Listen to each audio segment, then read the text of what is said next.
तात वर्ग अपवर्ग सुख। तो तूने न ताहि सकल मिली जो सुख लव सत्संग। यही बात उन्होंने लिखा है भागवत के इन्हीं श्लोक के आधार पर उन्होंने लिखा। क्षण मात्र के दर्शन हुआ, उसकी तुलना नहीं की जा सकती। और वह क्या था? सत्संग था। सत्संग माने बटोर कर लोगों के साथ बैठकर और तरह तरह की बातें करना, यह सत्संग नहीं है। सत्संग कहते हैं सत नाम परमात्मा ना तस्य संग सत्संग, नारायण का संग।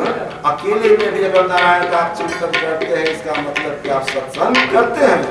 और लोगों के साथ बैठकर भी भगवान के नाम पर, धर्म के नाम पर तरह तरह की चर्चा केवल बकवाद करते हैं, तो उसको सत्संग हम नहीं कहेंगे। तो वह जो स्वरूप था भगवान का कैसा था? तो बहुत लुभावन था।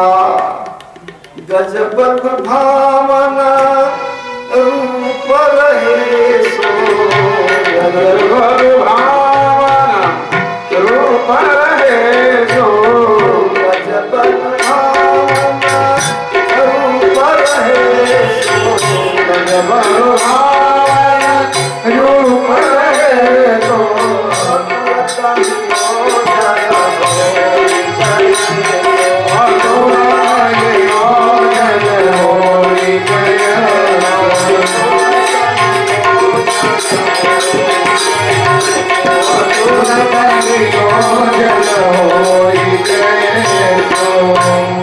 भगवान ने आकाशवाणी के द्वारा बताया कि हे बालक, अब इस जन्म में तू मेरा दर्शन नहीं कर सकेगा, तो उसी मंत्र का बार बार चिंतन करो, दोहराओ। जब तुम्हारी मृत्यु होगी तो तुम मेरा पार्षद बन जाएगा, और जब प्रलय होगा और प्रलय के बाद पुनः सृष्टि होगी तो ब्रह्मा के मानस पुत्र के रूप में तुम्हारा अवतार होगा। तो वही मैं दशमस्त नारद ब्रह्मा के मानस पुत्र बना। कहते हैं सुध जी कि अहो देवर्षि धन्योया, देवर्षि धन्य है। अहो देवर्षि धन्योयम जप कीर्तिम सार्ग धर्मन, गायो माद्यमिदं तंत्र्या रमयत्यातुरं जगत्। वे देवर्षि धन्य है जो सार्ग धर्मन, सार्ग धनु, सार्ग नाम धनु जस स सार्ग धन्वी तस् सार्ग धर्मन, अर्थात नारायण कि नाम कीर्तन में हमेशा रमे रहते हैं। और आतुरम जगत रमय, जो आतुर लोग हैं, संसार के लोग जो आतुर हैं, व्याकुल हैं, अपना स्वर बीड़ा बजाते हुए सबको संतुष्ट करते हैं, ऐसे नारद जी धन्य हैं। तो जब मेरे ऊपर इतनी बड़ी कृपा, तो आपके ऊपर क्यों नहीं स्वयं आप नारायण के रूप हैं? तो ऐसा कीजिए कि आप नारायण की कथा लिखिए, भगवान कृष्ण का चरित्र लिखिए, भागवत का निरूपण कीजिए, जिसमें जीव ब्रह्म का एकीकरण हो, जहां पर भक्त गोपियां भगवान की लीला करती करती भगवतमय बन जाए, और जहां पर भगवान भक्त के भक्ति से प्रसन्न होकर भक्त बन जाए, दोनों का एकीकरण हो जाए, ऐसा आप कीजिए। तो देवर्षि नारद जी ने भागवत की रचना की। देवर्षि नारद की प्रेरणा से भगवान व्यास ने भागवत की रचना की। तो वो कैसी रचना है जी? कि भक्ति ज्ञान विराग मिलाई, भक्ति ज्ञान विराग मिलाई,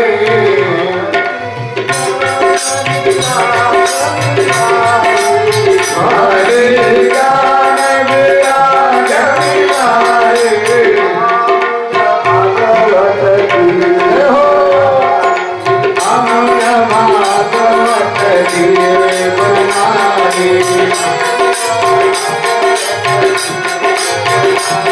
मीरा दिया भागवत दिए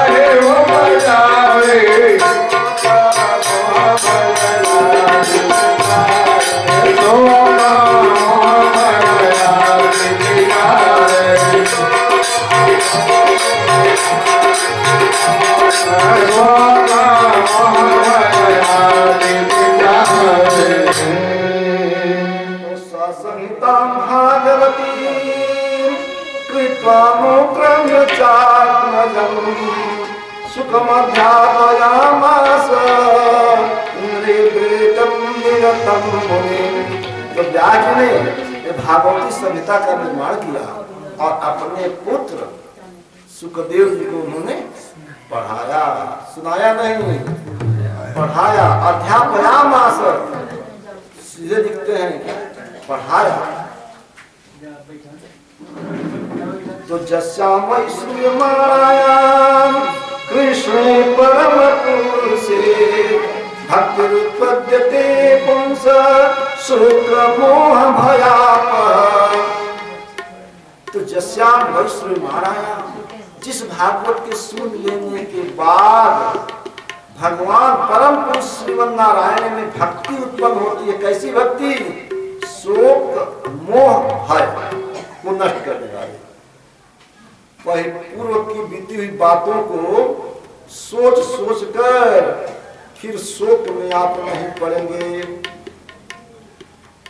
जो चल रहा है उन बातों से आप दुखित होंगे नहीं, मोह में नहीं पड़ेंगे। और आगे क्या होने वाला है, कोई अनिष्ट न हो जाए, इसके लिए आप भय भीत नहीं होंगे, भय से मुक्त रहेंगे। कहते हैं कि शोक मोह भयापहा, शोक मोह और भय को नष्ट करने वाली भक्ति उत्पद्यते पुंसः, पुरुष में भक्ति की उत्पत्ति होती है। ऐसा उन्होंने किया।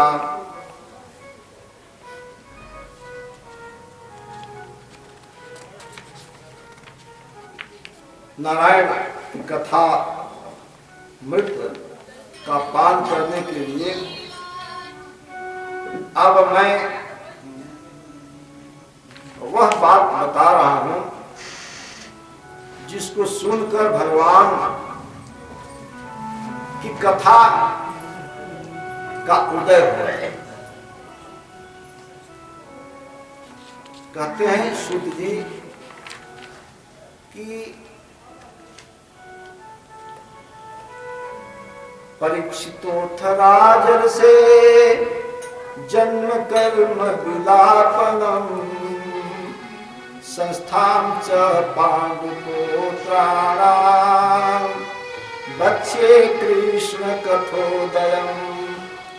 कि परीक्षितोऽथ, परीक्षितः अथ, अब इसके बाद, अथ माने इसके बाद परीक्षित के जन्म कर्म और उनके परम गति के विषय में मैं बता रहा हूं। विलापनम कहते हैं सब। हाँ, लय, मृत्यु नहीं कहते हैं, मरणम नहीं कहते हैं।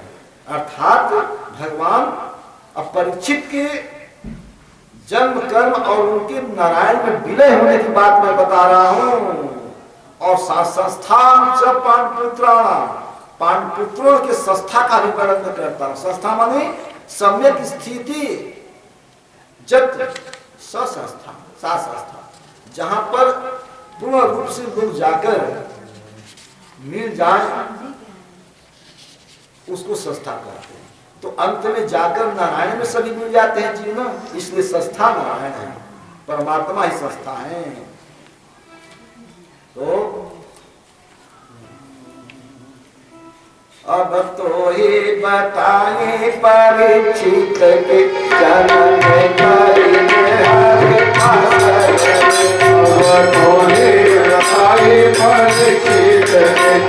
जननी प्यारी हरि पास गए सब पांडव विजयी सारे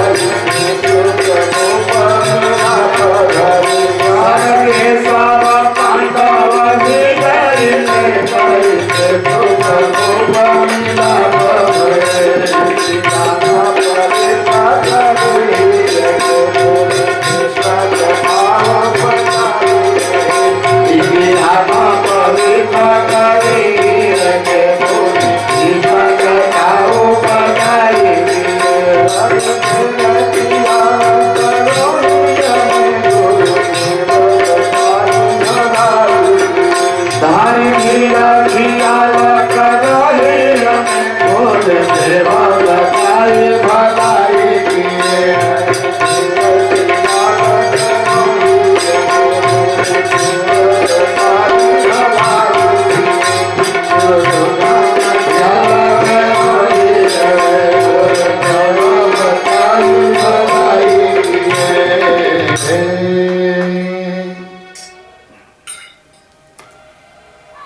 पांडवों और कौरवों के बीच में युद्ध हुआ। उस युद्ध का नाम महाभारत रखा गया, इसलिए कि पूरे विश्व के राजा उसमें सम्मिलित हो गए थे। कोई पांडव पक्ष में, कोई कौरव पक्ष में। विशाल युद्ध हुआ।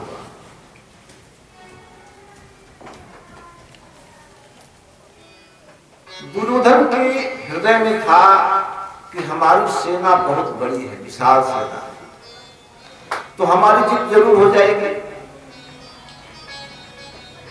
पांडवों के मन में था कि भले ही छोटी सेना है तो क्या हुआ, भगवान कृष्ण हमारे पक्ष में है, हम कृष्ण की भक्ति करते हैं, जो नारायण चाहेंगे वो। देखिए दोनों में अंतर क्या है।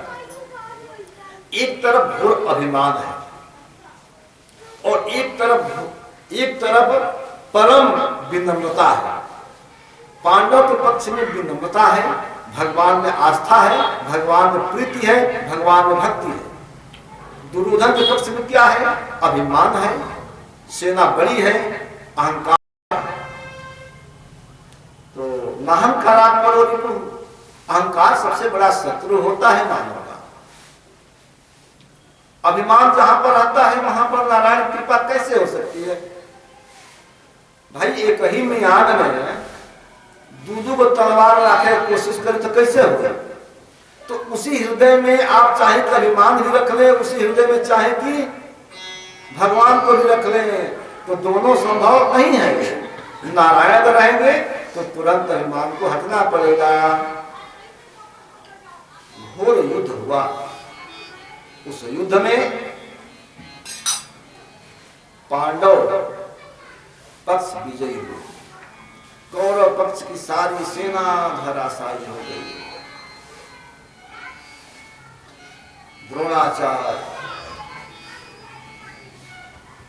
द्रोणाचार्य भीष्म पितामह जैसे लोग भी धराशायी हो गए।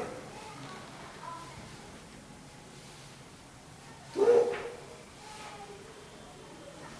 सरसैया हो पड़ रही ये स्थिति हुई। लेकिन आधिकारिक रूप से घोषणा कैसे हो?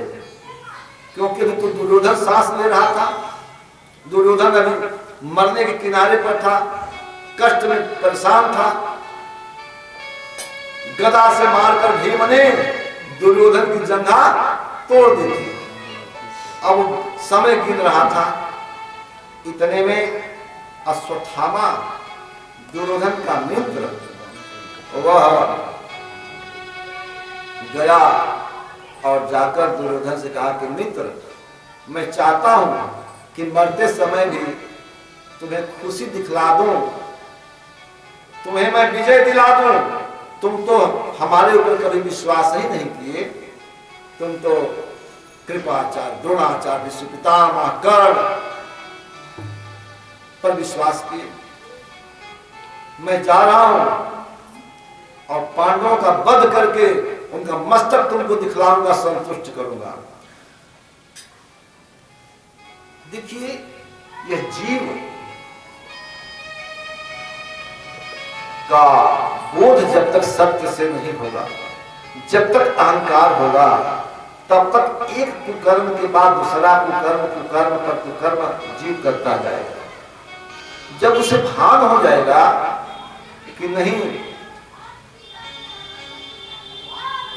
हमारा अभिमान यह है और भगवान है, नारायण है, वही सब कुछ के करता है, तो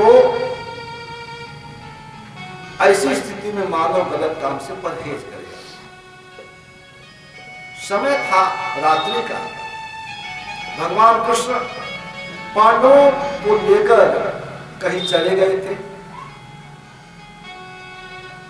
आया और बाणों से लगा मारने। द्रौपदी के 5 लड़के सोए हुए थे, 5 लड़कों का उन्होंने वध किया। 5 लड़के बच्चे नहीं थे, जवान थे, लेकिन सोए थे ना, क्योंकि गीता में आया है द्रौपदी महारथा, कोई महारथी थे, बलवान थे, वीर थे। अब तो ले गया गर्दन काट कर, लो तुम्हारे शत्रुओं का यह मस्तक है। मैं तो पहले ही समाप्त कर दिया होता महाभारत, लेकिन तुम्हारी बेवकूफी के चलते इतने दिन तक चला। बड़ा प्रसन्न हुआ दुर्योधन, कहा कि भीम वाला मस्तक हमको दो। भीम का मस्तक लिया, उसको दबाया, जल्दी वो टूट गया। ध्यान से दिया तो समझ गया कि भीम का यह मस्तक नहीं है। अरे अश्वत्थामा, तूने तो अनर्थ कर दिया, मेरे वंश ही समाप्त कर दिया। ये तो द्रौपदी के 5 लड़के हैं, उन्हीं को तूने वध कर दिया। फिर धोखा हो गया।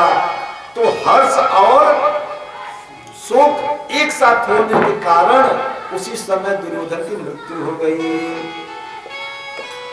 अब तो द्रौपदी चिल्ला चिल्ला कर रोने लगी, छाती पीट कर रो रही है देखकर, अब क्या हो, अब क्या हो। मैंने अभी तक किसी का कुछ बिगाड़ नहीं किया, लोग हमारे साथ लगे हैं, न जाने हमारे साथ एक विपत्ति के बाद दूसरी विपत्ति, तीसरी विपत्ति आती ही रहती है। हमारी विजय हो गई, लेकिन उस विजय से क्या लाभ जब उसको भोगने वाला ही कोई नहीं है। अब उसको भोगने वाला जो सबके सब चले गए। अरे मेरे पुत्रों कहाँ चले गए मुझको छोड़कर, मुझ अपनी माता को छोड़कर तुम मत जाओ, मत जाओ, कहाँ है वो दुष्ट, कहाँ चला गया जिन्होंने हमारे बच्चों की हत्या की। 5 ही लड़के द्रौपदी के 5 के 5 मारे गए। उस समय उसकी क्या दशा हुई होगी, आप सोचिए। उस समय द्रौपदी कितनी विह्वल हुई होगी, कितनी रोई होगी, कितनी छटपटाई होगी। और उसके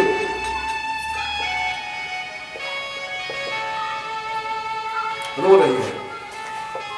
द्रौपदी रोली पिटली देहिया, द्रौपदी रोले पिटली देहिया, मोर साथ हमेशा का होतबा।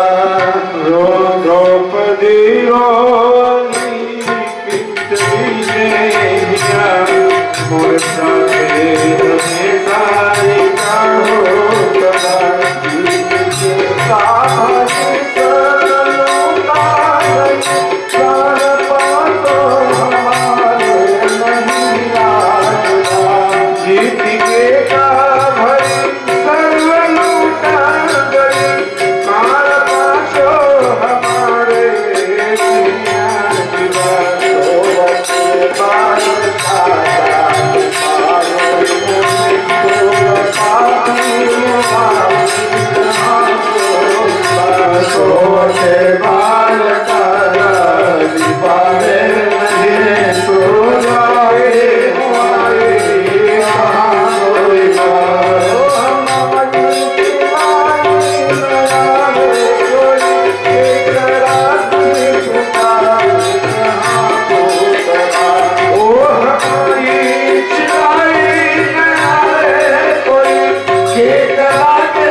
पांडव आए,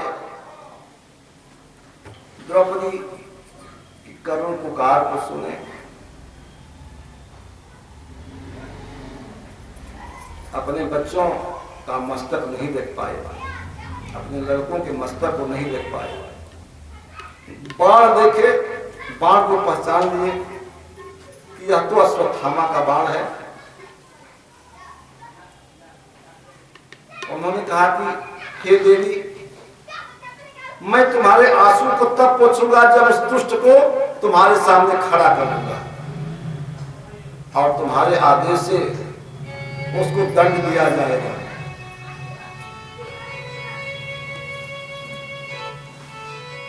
हे रानी, उसने मेरे वंश को उजाड़ दिया, आतताई को मैं छोड़ूंगा नहीं। वो आतताई है। आतताई किसको कहते हैं? तो जो आग लगाता हो वह आतताई है, जो जहर पिलाता हो वह आतताई है, जो गलत सोच करके और हथियार उठाकर किसी पर आक्रमण करता है वह आतताई है, किसी की जमीन को जो लूटता है वह आतताई है, किसी की पत्नी को जो छीन लेता है वो भी आतताई है, धन को लूटना ये भी आतताई है। तो कहते हैं कि आग लगाना जहर पिलाना, गलत सोच हथियार उठाना, आग लगाना जहर पिलाना, गलत सोच हथियार उठाना, कोई अपना नहीं लगाता, नहीं लगाता।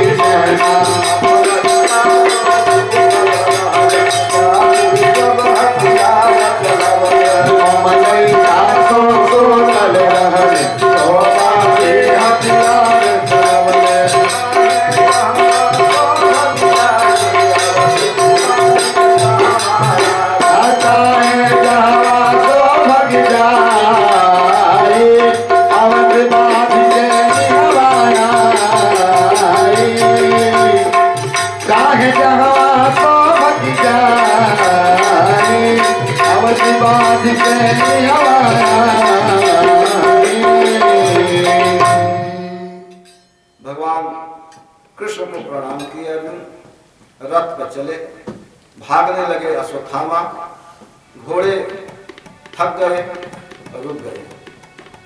अब तो भयभीत होकर, गलत काम करने वाला व्यक्ति हमेशा भयभीत होता है। जितने साथ में लोग लेकर चलते हैं ना, वो भयभीत रहते, हृदय से डर है, और जो गलत काम नहीं करता वो निर्भय रहता है। तो अश्वत्थामा ने ब्रह्मास्त्र चला दिया अर्जुन के ऊपर। अब तो ऐसा लगा कि अर्जुन जल जाएंगे और जगत जल जाएगा। ब्रह्मास्त्र अंतिम शस्त्र है। नारायण ने आपको शक्ति इसलिए नहीं दी है कि आप उसका दुरुपयोग करें, आपको लाइसेंस इसलिए नहीं मिला है कि घूम घूम कर मारते फिरे किसी को।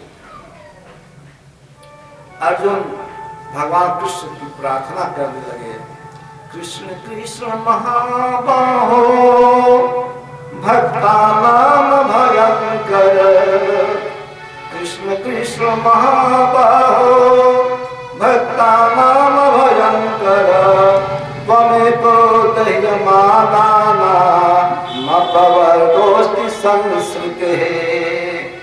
हे महाबाहो, हे कृष्ण, हे कृष्ण, आप भक्तों के लिए अभयंकर हैं, अभक्तों के लिए आप भयंकर हैं, भक्तों के लिए अभयंकर हैं। तो संसार में जलते लोगों के लिए आप ही एक रक्षक हैं। भगवान कृष्ण ने कहा कि अर्जुन तुम भी ब्रह्मास्त्र चलाओ। अर्जुन ने कृष्ण के कहने से ब्रह्मास्त्र, दोनों में अंतर देखिए।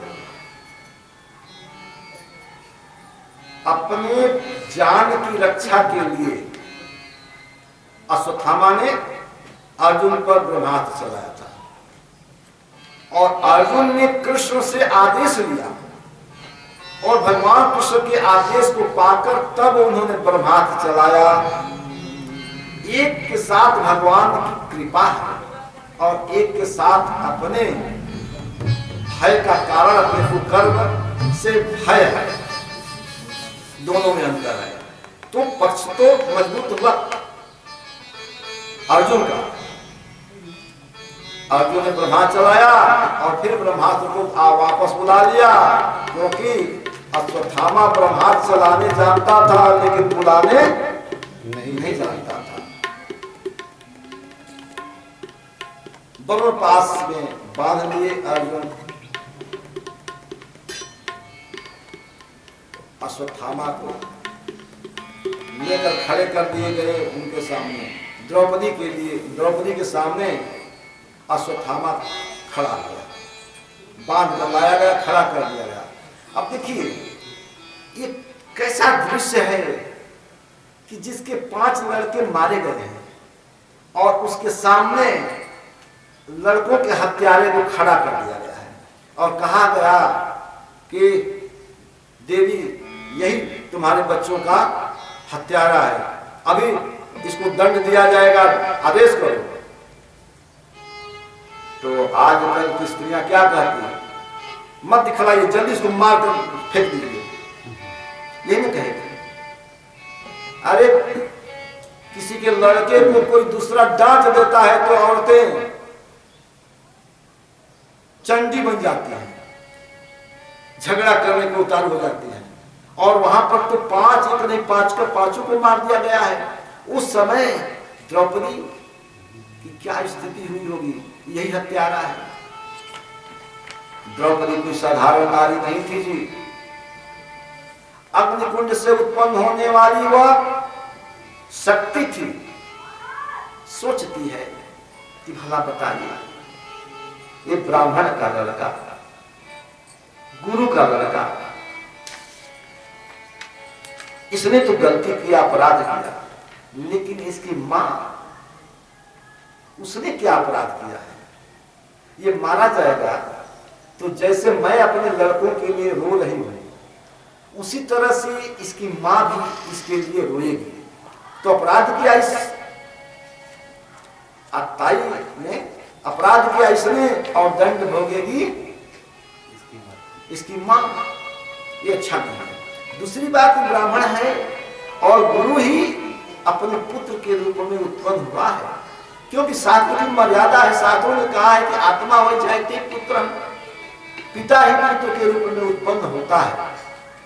जैसे एक भगवान पूरे सृष्टि के रूप में बन जाते हैं और फिर भी भगवान की सत्ता जो कि त्यों विद्यमान रहती है, उसी तरह से एक पिता अनेक पुत्रों के रूप में उत्पन्न होता है और फिर भी जो का त्यों विद्यमान रहता है। पूर्णमिदं पूर्णात् पूर्णमुदच्यते पूर्णस्य पूर्णमेवाय पूर्णमेवावशिष्यते। इसलिए कहती है द्रौपदी, मुच्यता में स ब्राह्मणो नितरां गुरो वाचा सहन्त्यस्य बंधनानयनम सती। वो सती साध्वी ने कहा कि छोड़ दीजिए, मत मारिए इनको, मुक्त कर दीजिए। मुच्यता में ऐसा द्रोण पुत्र मुच्यता, इस द्रोणाचार्य के गुरु के पुत्र को छोड़ दीजिए। भगवान कहती है कि एस एव भगवान द्रोण प्रजारोपेण वर्तते। ये भगवान द्रोणाचार्य है। देखिए अपने गुरु के प्रति कितनी सुंदर भावना है। नहीं तो लोग कहते हैं मारिए इसको, गुरु पुत्र है कि चंडाल है। लोग आजकल यही कहते हैं एक कसाई जन्म ले लिया जो है उनके, लेकिन नहीं, वो कहती है कि एस एव भगवान द्रोण प्रजारोपेण वर्तते। ये भगवान द्रोणाचार्य है, पुत्र के रूप में उत्पन्न हुए हैं, इसलिए मुच्यताम ऐसा, इनको छोड़ दीजिए, छोड़ दीजिए। अब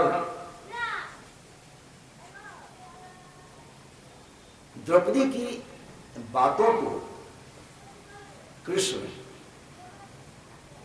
अर्जुन, युधिष्ठिर आदि ने बड़ा सम्मान दिया। धन्य हो, धन्य हो ऐसी भागवती द्रौपदी, धन्य हो। लेकिन भीम को अच्छा नहीं लगा। भीम ने कहा कि है आतताई है, इसका वध जरूर हो जाना चाहिए। अब तो भगवान आपने ही तो नियम बनाया है, आप ही ने नियम बनाए हैं ना कि ब्रह्म बंधु न हंतव्य आतताई बधारण, कि ब्राह्मण अगर कैसा भी हो तो वध मत कीजिए, लेकिन आतताई हो तो छोड़िए मत, आतताई हो तो जरूर वध कर दीजिए।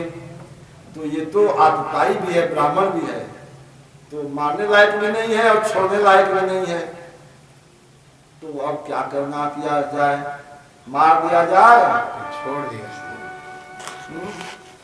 उसके साथ कैसा सलूट किया जाए? वो तो आतताई भी है, बदमाश भी एक नंबर का है और ब्राह्मण भी है। भगवान कृष्ण ने अर्जुन से कहा कि ब्रह्म बंधु न हंतव्य आतताई बधारण मयैरो भयमामनातम परिपाय शासनम। हे अर्जुन, मेरे अनुशासन को मानो, इसको मत मारो और इसको छोड़ो मत, जरूर मार दो, जरूर छोड़ दो, इसको मार दो, छोड़ दो, क्योंकि यह ब्राह्मण है तो ब्राह्मण के नाते मारने लायक नहीं है और इसने आतताई किया है, बहुत बड़ा अपराध किया, इसलिए छोड़ने लायक नहीं है। दोनों काम कर दो, इसको मार दो, छोड़ दो। अब ऐसा भी होता है क्या आदेश कि मार दो, छोड़ दो, छोड़ दो, मार दो, मत मारो, मत छोड़ो, यही ना है। स्पष्ट भगवान का आदेश है कि मयैयो भय मारना तम परिपाह्य अनुशासनम, शास्त्र की मर्यादा की रक्षा करो। अर्जुन भक्त थे, पढ़े थे, ज्ञानी थे, समझ गए और उसी समय अपनी बाण निकाल कर और बाण से खोदे उसके लीलाट पर और जो मणि थी उस मणि को निकाला। अब तो हर हर हर गिरने लगा। शास्त्रों में लिखा है ना कि संभावित कीर्ति मरणादतिरिच्यते, किसी प्रतिष्ठित व्यक्ति को अपमानित कर देना उसको मारने से कम नहीं है, अपमानित कर देना ही मारना है। तो मारना भी है, जान से नहीं मारना है। तो बपनम द्रविणादानम स्थान निर्यापनम तथा एस एव ब्रह्म बंधुर्ना बधो नानोस्ति दैहिकः। ब्राह्मण बदमाशी किया हो तो उसका मुंडन करा दीजिए, छिलवा दीजिए, कतर दीजिए, जहां तहां खदेड़ दीजिए, उसके धन को छीन लीजिए। बपनम द्रविणादान, द्रविण का आदान कर लीजिए, ले लीजिए। स्थान निर्यापणम तथा स्थान से खदेड़ लीजिए। ब्रह्मणत्व होगा वो फिर आएगा नहीं या मुंह करखी लगा देगा अपने आप।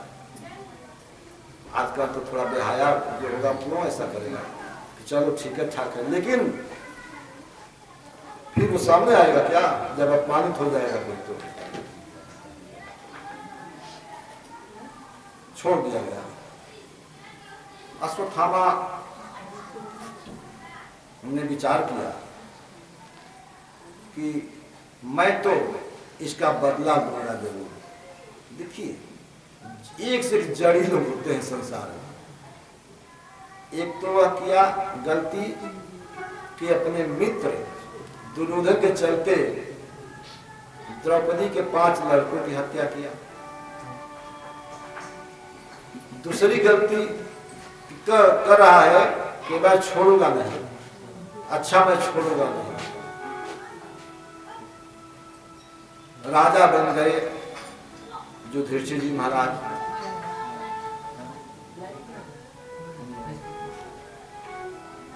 उनके मन में ये है कि हमसे बहुत बड़ी भूल हुई है।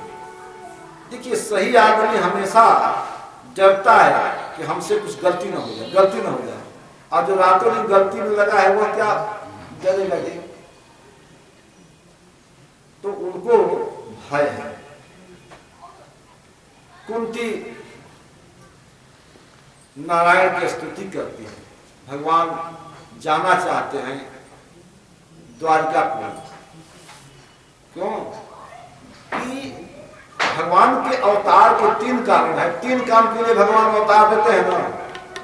पहला काम उनका है कि परित्राणाय साधूनां। पहला काम है कि साधु संतों की रक्षा करना। दूसरा है विनाशाय च दुष्कृतां। जो दुष्कृत है, पापी है, अत्याचारी है, उनका विनाश कराना, ये दूसरा काम है। और तीसरा काम है कि धर्मस्य संस्थानार्थाय धर्म संस्थापनार्थाय संभवामि युगे युगे। धर्म की स्थापना के लिए नारायण। तो 3 अवतार काम हुआ। तो परित्राणाय साधूनां। जो ये पांडव हैं,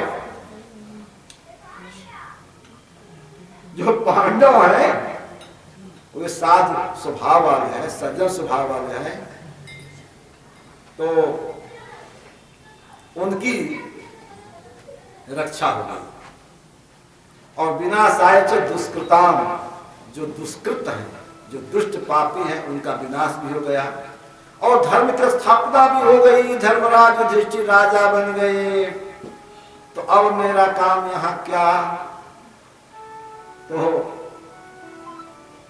अथ संपरेति साम स्वानाम उदगलिच्छताम दातुम स कृष्णा गंगायाम पुरस्कृत्य जजौ स्त्रियः।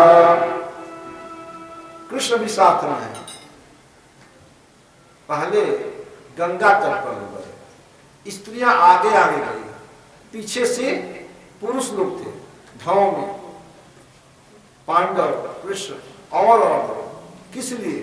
अपने मृत जनों को जल देने के लिए, तिलांजलि देने के लिए। स्त्रियां भी गई हैं, यह स्पष्ट भागवत में है। पुरस्कृत्य जजौ स्त्रियः, वो भी गई है। वहां पर अपने मृत जनों को लोग जल दिए, खूब रोए। भगवान कृष्ण ने समझाया। उसमें धृतराष्ट्र भी थे, गांधारी भी थी, द्रौपदी भी थी और माधव भी थे। तत्रासीनं कुरुपति धृतराष्ट्रं सहानुजं गांधारीं पुत्र शोकातां प्रथां कृष्णां च माधवं। प्रथा कुंती भी वहां पर थी। भगवान ने सबको समझाया और कहा कि जब किसी नारी का अपमान करेंगे लोग तो यही दशा होगी। नारी देवी होती है। लोग कहते हैं ना, नारी घर की शोभा है, नारी घर की लक्ष्मी। और कल ही नारी आ गई तो घर की खत्मी। लेकिन तो भी हाथ मत उठाइए जी। तो पांचाली अपमानित भइली, पांचाली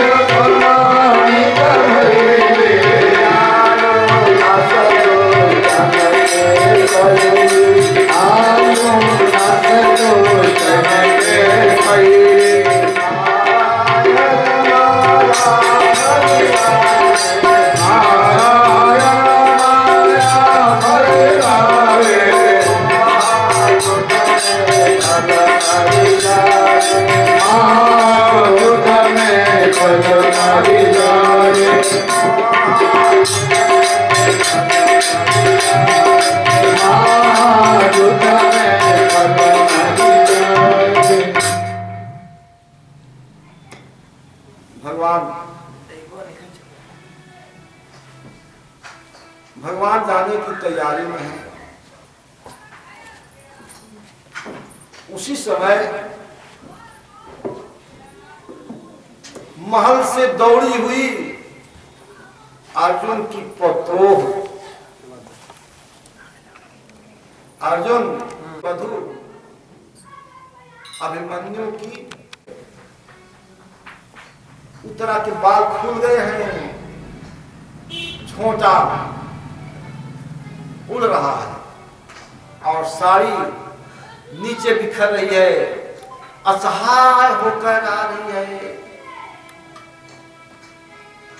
कहती है कि पाहि पाहि महायोगी देव देव जगतपते, पाहि पाहि महायोगी देव देव जगतपते, नान्यं त्वदभयं मन्ये यत्र मृत्यु परस्परम। पाहि पाहि, पार अक्षरे धातु है, रक्षा कीजिए रक्षा कीजिए। देव देव जगतपते, हे देवताओं के भी देव, देवों के भी देव, हे जगतपति आप हमारी रक्षा कीजिए। आपके सिवाय हम दूसरे किसी को नहीं जान रही हूं कि दूसरा कोई रक्षा करेगा, क्योंकि सब लोग तो स्वयं फंसे हुए हैं, सब लोग तो अपनी ही मृत्यु के भय से भयभीत हैं। इसलिए पाहि पाहि महायोगी देव देव जगतपते, तो महायोगिन कृष्ण को करेंगे महायोगिन है, महायोगी है, देव देव देवताओं के भी देव है, जगतपति है। कौन सी समस्या आ गई थी? तो कहते हैं सूत जी महाराज, सूत जी ने कहा कि कहती है उत्तरा कि अभिद्रवति मां नाथ, अभिद्रवति मां नाथ सरातप्ताय सो विदु, कामं दहत मां नाथ मामे गर्भो निपात्यता। कि लोहे के बाण जो दहकते हुए बाण है मेरे सामने आ रहे हैं मुझको मारने के लिए, ऐसा लगता है कि हमको जला देंगे सर। तो भले ही हमको जला दें, हमें उसकी चिंता नहीं है, लेकिन हमें हमारे जो गर्भ है उसको बचा लीजिए। एकमात्र यही है, इनको बचा लीजिए। वहां पर बड़े बड़े वीर थे, स्वयं गदाधारी भीम है, अर्जुन है, युधिष्ठिर है, किसी से भी उतरा नहीं कही कि आप हमें बचाइए आप बचाइए। कहती है किससे? कृष्ण से। पाहि पाहि महायोगी देव देव जगतपते, नान्यं त्वदभयं मन्ये यत्र मृत्यु परस्परम। बताइए कितनी श्रद्धा विश्वास है उत्तरा का भगवान कृष्ण के ऊपर। वो जानती है कि हमारे संकट को अर्जुन भीम नकुल सहदेव युधिष्ठिर आदि नहीं दूर कर सकते, एकमात्र ये नारायण है जो हमारी विपत्ति को टाल सकते हैं, दूर कर सकते हैं। इसलिए लगी रोने और रोती हुई कहती है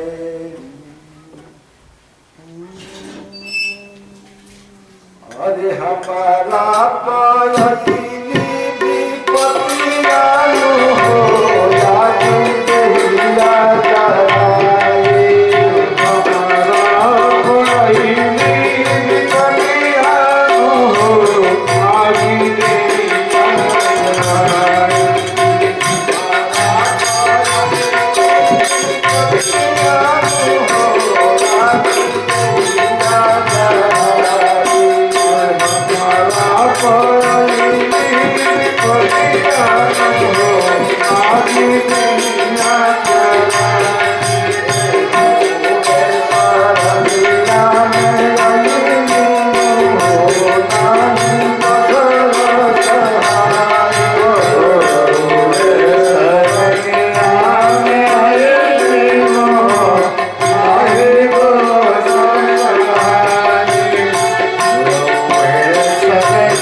दरिया में आई तीनों नहीं तो करता हमारा पाया नीति पतिया अभी दुनिया जाए हमारा पाया नीति पतिया अभी दुनिया जाए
भगवान की प्रार्थना उत्तरा की कि हे प्रभु पाहि पाहि महायोगी देह देह जगतपते,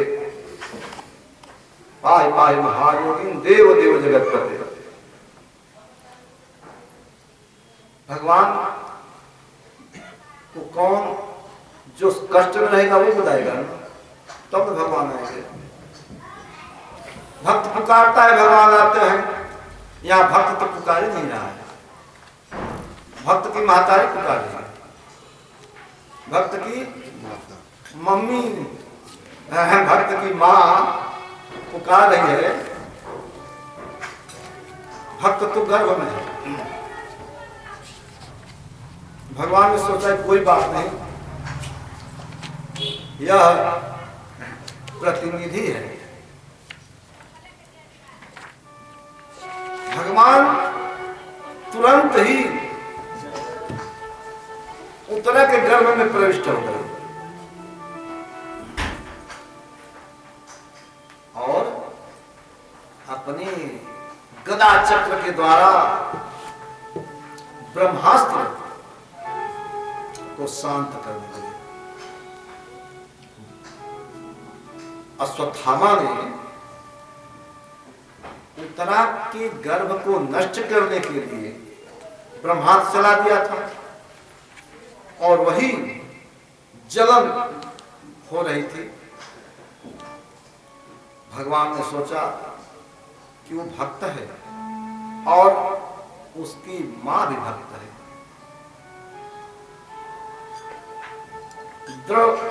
उत्तरा एक ऐसी परम भागवती नारी है जिसके पेट में भगवान भी है और भक्त भी है। भक्त भगवान दोनों एक साथ उत्तरा के गर्भ में है जी। एक रक्षक और एक रक्ष, एक की रक्षा होनी है और एक रक्षा करने वाला है, दोनों उत्तरा के पेट में ही विद्यमान हो गए। क्या यह सौभाग्य किसी दूसरे को मिल सकता है? क्या नहीं मिल सकता। उत्तरा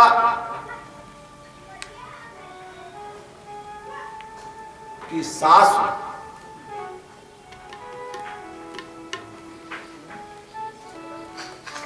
को देखिए,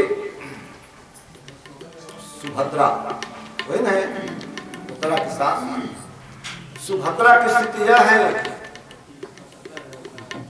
कि अभिमन्यु मर गया है रण क्षेत्र में, लेकिन एक बार भी अपने भाई से नहीं कही कि तुम तो नारायण हो और तूने युद्ध क्षेत्र में मेरे पति की रक्षा क्यों नहीं की। जो उनकी इच्छा होगी वो करेंगे। विपत्ति अगर हो रही है तो उसको भी हम सहेंगे और संपत्ति हो रही है तो उसको भी हम सहेंगे। इतनी भक्त है।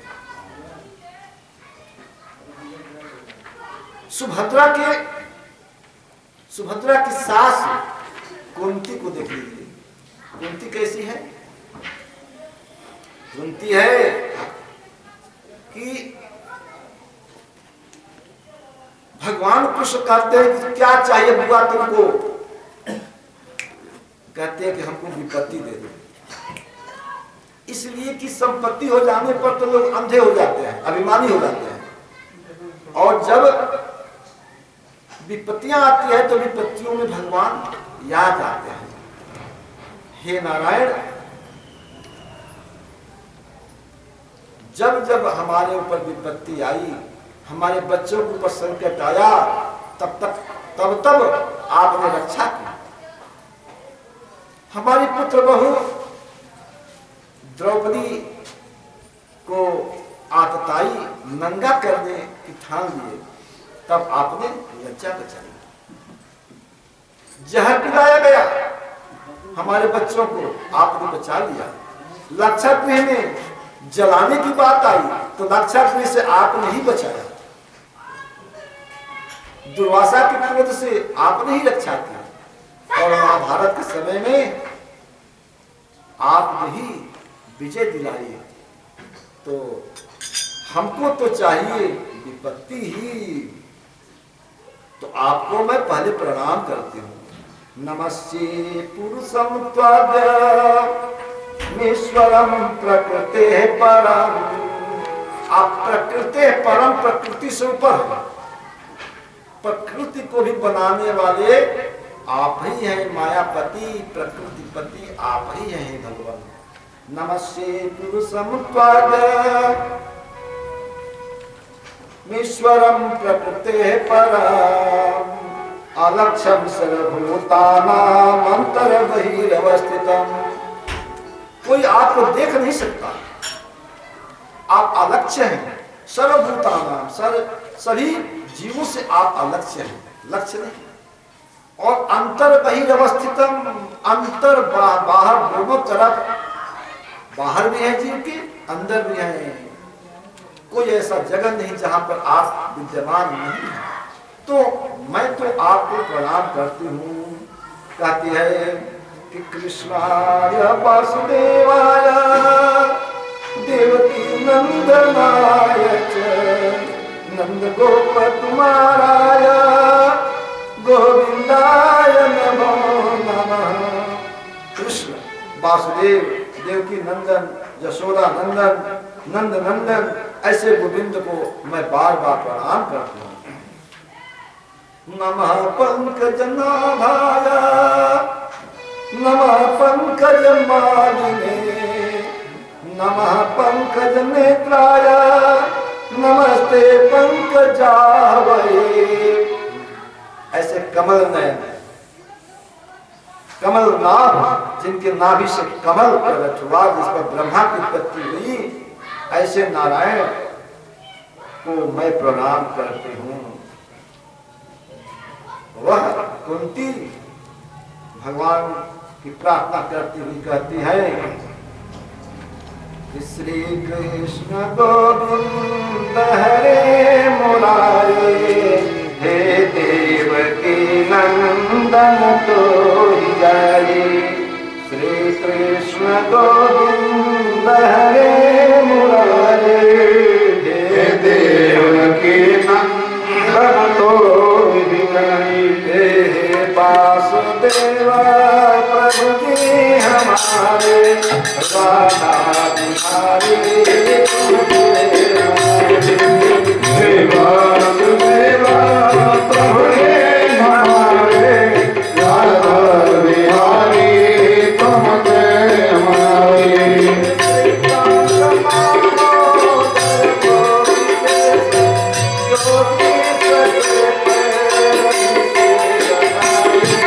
श्रीकांत दामोदर गोपी के साथ जोगी के पैर सुनाए।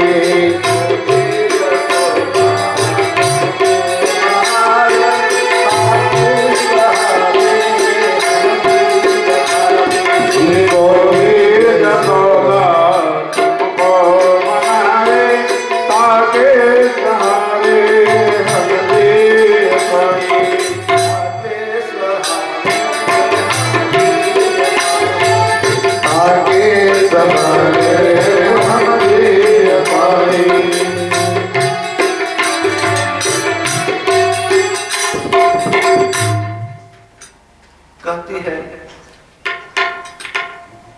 कुंती भगवान से कि विपदः सन्तु न शाश्वत तत्र तत्र जगद्गुरो। विपदः सन्तु न शाश्वत तत्र तत्र जगद्गुरो। भवतो दर्शनं यत्स्यात् पुनर्भव दर्शनम्। हे नारायण, हमें विपत्तियां दे दीजिए, विपत्तियां दे दीजिए, और ऐसी विपत्ति दीजिए कि आपका हमेशा दर्शन होता रहे।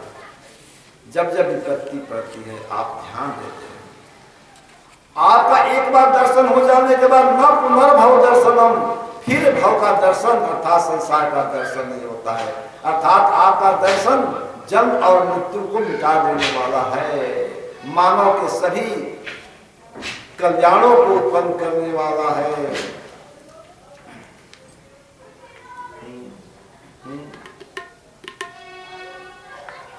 तो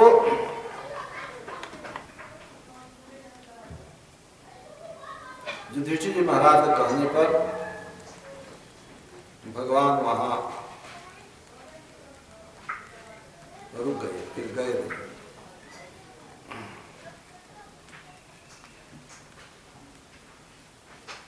भगवान भागवत में प्रायः जगह अपने से साक्षात नहीं, अपने भक्तों के द्वारा उपदेश कराया। युधिष्ठिर, अर्जुन, द्रौपदी, भव में नकुल, सहदेव, ये लोग मिलकर गए हैं भीष्म पितामह के।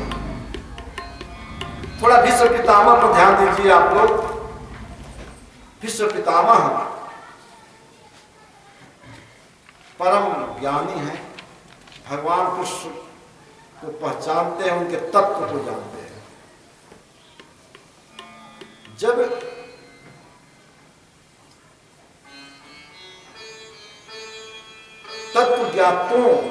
तत्वज्ञानियों की बात आती है तो भीष्म का भी नाम आता है, कुमारों का नाम आता है, शंभु का नाम आता है, शिव का, मनु का नाम आता है। उसमें भीष्म का भी नाम आया है। परमहंस सुखदेव का भी नाम आया है। ऐसे है, आप जानते हैं भीष्म पितामह सरस या बाणों के बिछौना पर सोए हैं। भीष्म पितामह की जो शरीर में बाण लगे हुए हैं, अनेक बाण, एक भी बाण पीछे से नहीं लगा है। जैसे किसी को दर्द होने लगे तो घूम जाए तब तक पीछे से कोई मार दे, ऐसा नहीं, सब छाती पर, सब आगे से लगा है। और बाणों की जो नोक है वो इतने धस गए हैं कि शरीर के बाहर निकल गए और गिर गए हैं उल्टे ऊपर की तरफ, मुख हो गया है और बाण का जो नोक है वो धस गया है जमीन के अंदर। ऐसे महान महात्मा, ऐसे महान वीर, गंगा तनय भीष्म पितामह है। जब पहुंचते हैं लोग तो मन ही मन भीष्म पितामह ने सबका अभिनंदन किया, भगवान कृष्ण को भी प्रणाम किया। उस समय भगवान कृष्ण से कुछ अभी नहीं बोलते हैं, कहते हैं कि भगवान आपसे तो बात होगी ही होगी, पहले इन बच्चों से मैं बात करूं। उन्होंने कहा कि हे मेरे पुत्रों, अब पुत्रों शब्द पर ध्यान दीजिए। वत्स, पुत्र, तात, ये सामान्य अर्थ में है। जो पिंडदान करने का अधिकारी वो सबके सब पुत्र हैं। जब तुम छोटे छोटे थे, बच्चे थे, उसी समय तुम्हारे पिता पांडु की मृत्यु हो गई। तुम्हारी मां कुंती ने बड़े दुख से तुम्हारा पालन पोषण किया। तुम लोगों के साथ बड़ा अत्याचार हुआ है, सब मैं देखता रहा।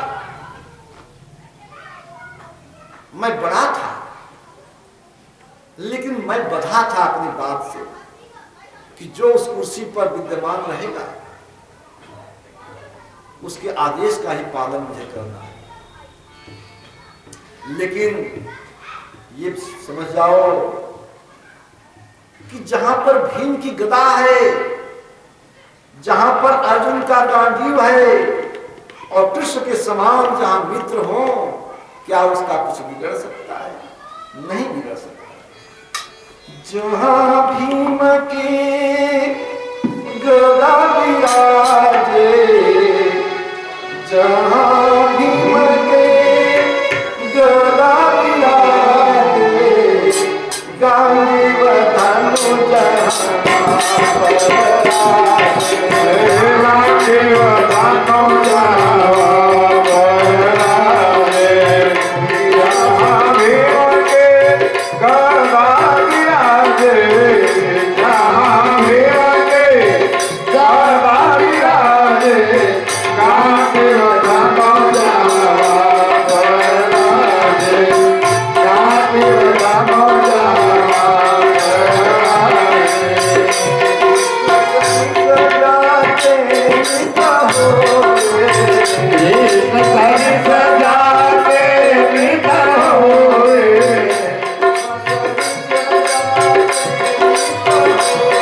मेरे कृष्ण हैं, बहुत लीलाधारी हैं, बहुत लीला करने वाले हैं।